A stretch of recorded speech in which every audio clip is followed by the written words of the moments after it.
Good afternoon and welcome to the Midday News. Here's what we have in the bulletin. Tropical storm warning remains in effect for Jamaica. Prime Minister says a major road work to start soon. And later in sports, football games cancelled due to impending weather conditions. Thank you for joining us. I'm Kerry-Ann Simpson. Here are the details.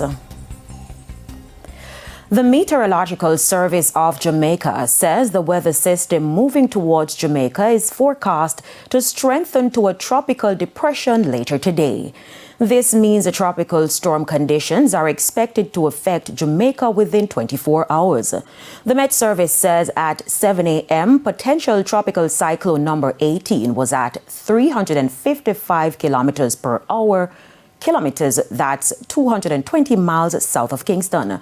The disturbance continues to move northward near 11 kilometers per hour. The Met Service says a turn to the northwest is expected later today. Thereafter, it's expected to continue in this direction over the next few days. Amid a massive breakaway in rural St. Andrew on Sunday, the residents of Maglashan District are pointing fingers at the authorities for neglecting the community over the years. They told TVJ News that there were clear signs that the hilly terrain was unstable from the passage of Hurricane Beryl. Because whenever rain falls and you come down this side, water always pool up at this area. Because some of the drain is up the road, some of them black. And then we have this problem here. So this is like a pool for the water. Dozens of residents have been left stranded since the road collapsed. And many people now fear that their livelihoods will be severely impacted over the next few weeks. They're coffee, and right now it's coffee season now.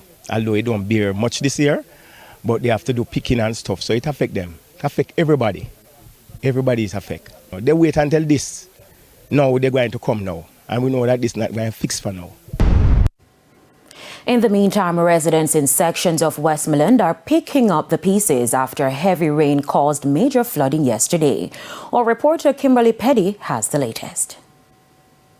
4 hours since rain lashed a section of Negril in Westmoreland. When we visited the community this morning, there was still some evidence of rainfall. Residents showed us a shop which was anchored, but in minutes it was washed away from its location.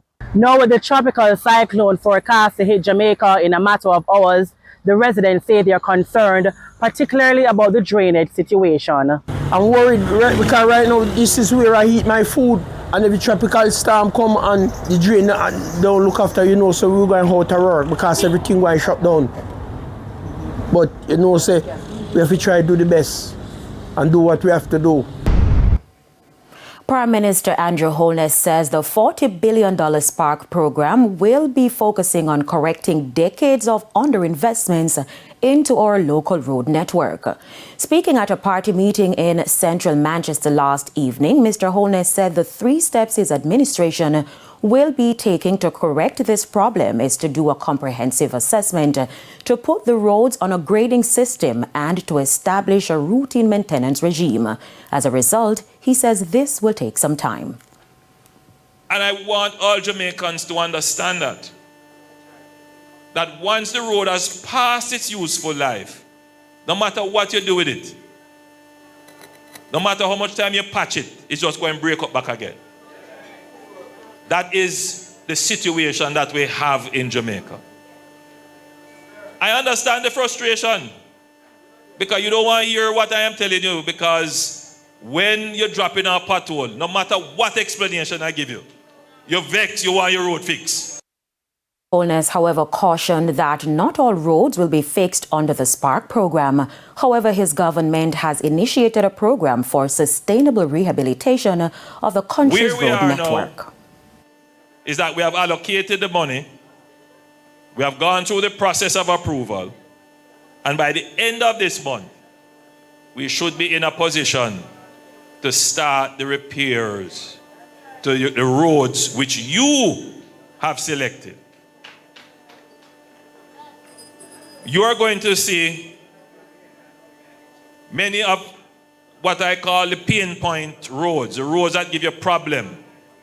Those roads will begin repairs in earnest.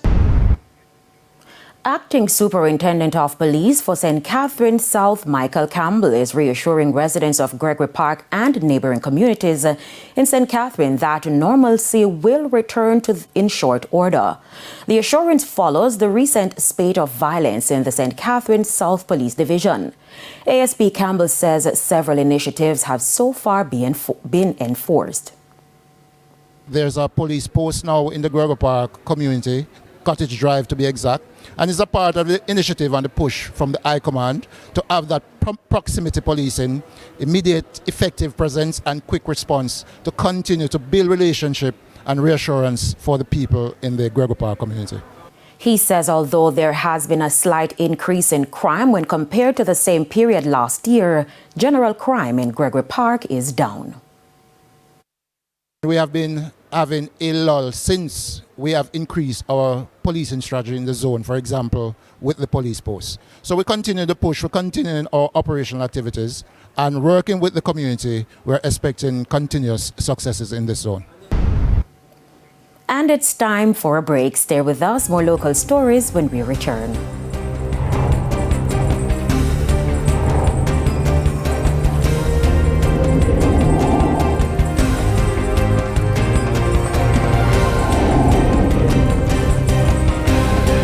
Welcome back to the Midday News. It's now time for the Business Minute. There's a call for new Finance Minister Favour Williams to focus on production for import substitution and boosting exports. Immediate past president of the Small Business Association of Jamaica, Michael Leckie, says this is necessary to reduce trade gaps, accelerate economic growth and reduce poverty and criminality. The country's trade deficits, that's the difference between merchandise imports and exports, ran at $14.23 billion or 71% of GDP during the last 2.5 years. Further afield, striking Boeing workers are voting today on the company's latest contract offer. They're deciding whether to continue what has become the costliest strike for the U.S. economy this century. The new deal involves a 38% raise over 4 years. That's up from an offer of 35% last month, but still shy of the union's original demand of 40%. Boeing's also offering a ratification bonus of up to $12,000. Union leaders warn the deal might be the best they can get. Some workers seem ready to accept it, but others are holding out for a pension. And that's it for the Business Minute. Time now for the top regional and international stories.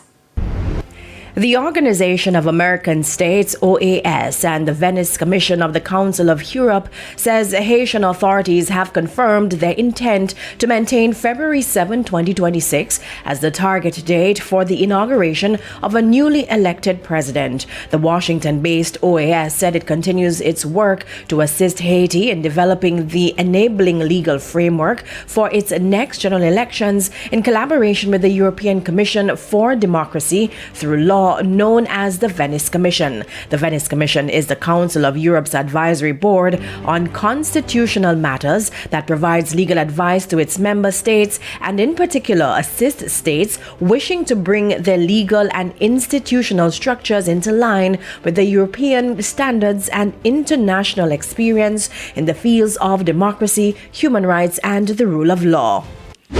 On the international scene, at least 36 people have died and several others have been injured after a bus fell into a gorge. Officials said 44 people were on board when the driver lost control and the bus fell into a 50-meter deep ditch. The government has ordered an inquiry into the incident. Buses are the main mode of transport in the Himalayan state and accidents are not uncommon. And at least 10 people have been killed after a volcano erupted in eastern Indonesia in the early hours of Monday. Authorities say fiery lava and rocks had hit at least 7 villages about 4 kilometers from the crater, burning and damaging residents' homes. The status of the volcano has been raised to the highest alert level, warning that a 7-kilometer radius from the crater must be cleared. And those were the top regional and international stories. I'm Janella Precious. Thanks, Janella. And we head to a quick break. When we come back, we'll have your midday sports report.